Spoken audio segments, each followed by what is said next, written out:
आपल्या वारकरी संप्रदायाच्या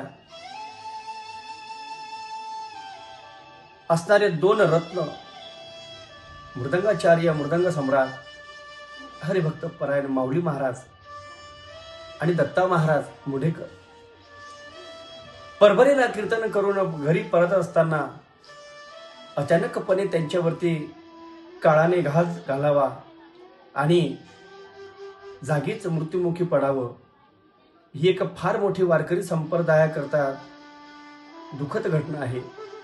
माझे सर्व वारकरी संप्रदायातील जे असणारे कलावंत आहेत, कथाकार असतील, कीर्तनकार असतील, मृदंगाचार्य असतील, गायनाचार्य असतील, या सर्वांना विनंती आहे की रात्री घरी परतत असताना गाडी सावकाश चालवा, कारण घरी सुद्धा कोणीतरी आपली वाट पाहते.